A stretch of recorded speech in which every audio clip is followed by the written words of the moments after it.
Nitifana. Halo teman-teman, pernah merasa mudah marah, menarik diri, atau kehilangan semangat tanpa tahu alasannya? Seringkali perubahan kecil dalam perilaku dan emosi bukan sekedar fase, tapi bisa menjadi tanda awal kesehatan mental. Saat ini, masyarakat global semakin memperhatikan isu kesehatan mental, tidak terkecuali masyarakat Indonesia. Fenomena ini ditunjukkan salah satunya dari minat pencarian tentang topik kesehatan mental masyarakat Indonesia melalui mesin pencarian Google yang digambarkan oleh indeks Google Trends. Isu kesehatan mental seperti depresi menjadi hal yang perlu diperhatikan dan mendesak untuk diatasi karena masalah kesehatan mental dapat menurunkan keterlibatan dalam aktivitas rutin sehari-hari dan produktivitas. Depresi yang berkelanjutan bukan hanya mempengaruhi produktivitas, namun juga dapat meningkatkan prevalensi melakukan tindakan bunuh diri. Data PODES menunjukkan peningkatan jumlah korban bunuh diri, termasuk jumlah korban percobaan bunuh diri. Pada tahun 2024 meningkat sebesar 21,73% jika dibandingkan dengan tahun 2021. Peningkatan ini sejalan dengan kenaikan tren pencarian Google yang ditunjukkan oleh IDT. Jika dilihat lebih jauh, tren kasus bunuh diri mengalami peningkatan hampir di seluruh provinsi di Indonesia pada tahun 2024 dan hanya beberapa provinsi saja yang mengalami penurunan. 6 wilayah dengan jumlah kasus bunuh diri terbanyak yaitu Jawa Timur, Jawa Tengah, Papua, Sumatera Utara, Jawa Barat, dan Sulawesi Selatan. Angkanya mencapai lebih dari 50% dari seluruh kasus bunuh diri di Indonesia. Banyaknya provinsi yang mengalami kasus kenaikan bunuh diri, kenaikan tertinggi terjadi di Provinsi Jawa Tengah dan Jawa Barat, yaitu masing-masing sebesar 39,10% dan 47,34% seperti terlihat pada gambar nomor 3. Salah satu indikasi bahwa seseorang mengalami masalah kesehatan mental dapat didekati dengan adanya masalah perilaku atau emosional yang dimiliki oleh orang tersebut. Terima kasih. Karakteristik sosial ekonomi dan demokrasi, masalah perilaku emosional biasa sering sangat terjadi di Indonesia, terutama pada kelompok perempuan dan individu yang bercerai. Perceraian itu biasanya meningkatkan tentang resiko gangguan kesehatan mental seperti depresi, masalah emosi, dan kesepian. Kalau dari sisi jenis kelaminnya, perempuan secara konsisten menunjukkan tingkat kecemasan dan depresi yang lebih tinggi dibandingkan laki-laki di semua kelompok usia, yang dipengaruhi oleh konflik perceraian, pasangan, orang terdekat, dan masalah pengasuhan anak. Setelah itu, masalah perilaku atau emosional juga berkaitan dengan jam kerja, terutama pada individu yang jam kerjanya di bawah jam normal maupun yang melebihi jam kerja normal. Jam kerja yang terlalu panjang berbukti itu dapat menurunkan kesehatan mental, terutama jika didukung kebijakan kerja yang tidak ramah kesehatan. Masalah emosi seseorang tidak terlepas dari kondisi lingkungan tempat hidup, yaitu seperti faktor sosial, lingkungan, dan ekonomi yang memiliki peran penting dalam kesehatan mental. Lingkungan sosial yang kurang mendukung, kondisi tempat tinggal yang tidak aman, serta tekanan ekonomi yang meningkatkan risiko munculnya itu dapat terjadi untuk gangguan emosional dan psikologis. Kemiskinan merupakan satu faktor utama yang mempengaruhi kesehatan mental orang dewasa. Keterbatasan ekonomi yang dapat menimbulkan stres berkepanjangan, rasa tidak aman, serta keterbatasan akses terhadap layanan kesehatan dan sosial yang pada akhirnya berdampak negatif pada kondisi kesehatan mental seseorang.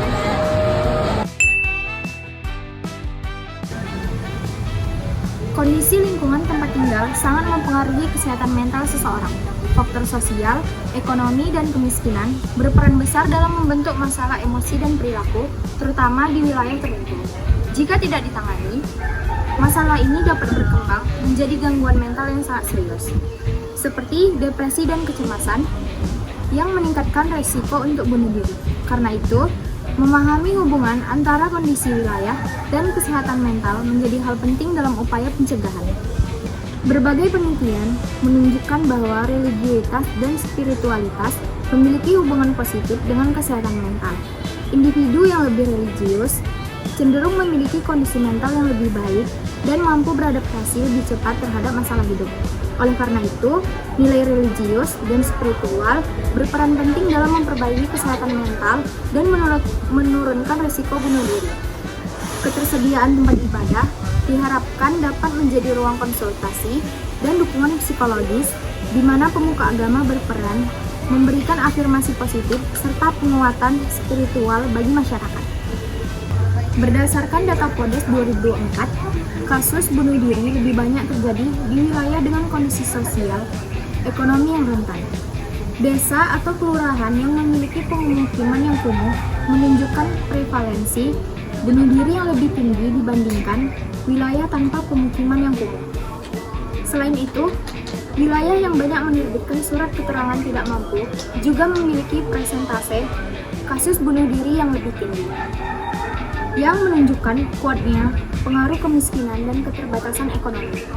Dari sisi sosial budaya, wilayah yang memiliki infrastruktur tempat ibadah justru tercatat memiliki prevalensi bunuh diri yang tinggi.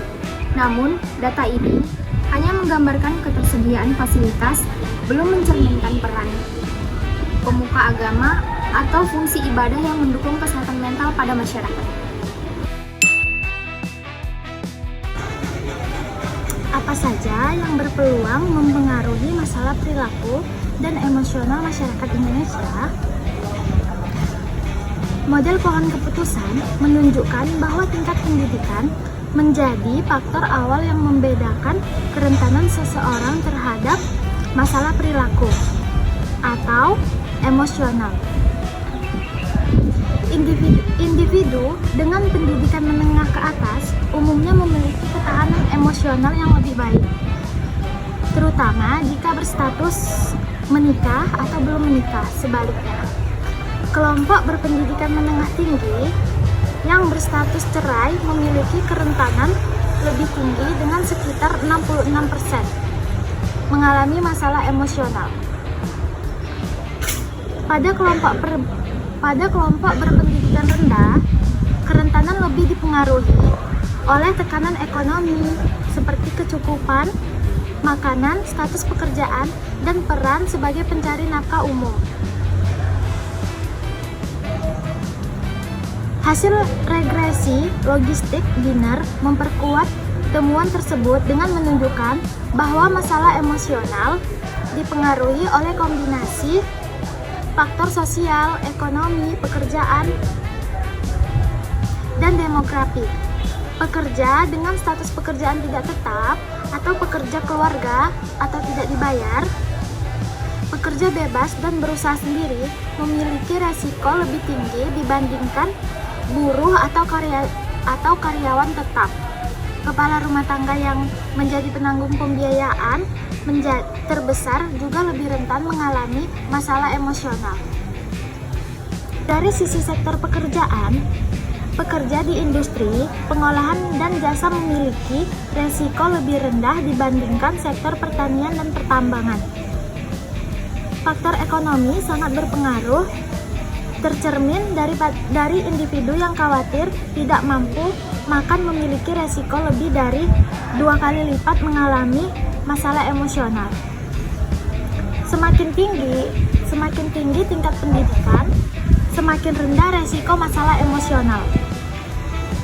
Sementara status cerai meningkatkan resiko dan status menikah justru menurunkannya.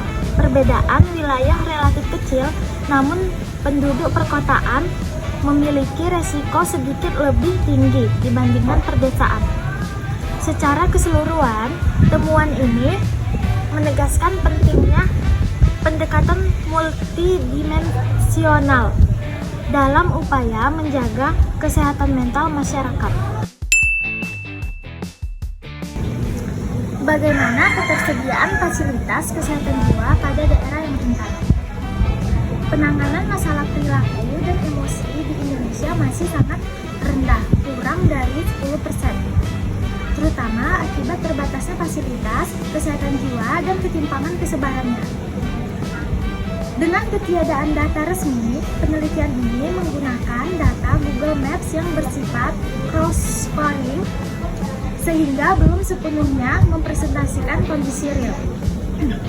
Khususnya di daerah dengan penetrasi internet rendah, fokus wilayah meliputi Jawa Barat, Jawa Tengah, dan provinsi-provinsi di Papua yang memiliki prevalensi masalah perilaku emosional dan bunuh diri cukup tinggi. Rasio fasilitas kesehatan jiwa per 100 penduduk di Jawa Barat dan Jawa Tengah masing-masing 0,87.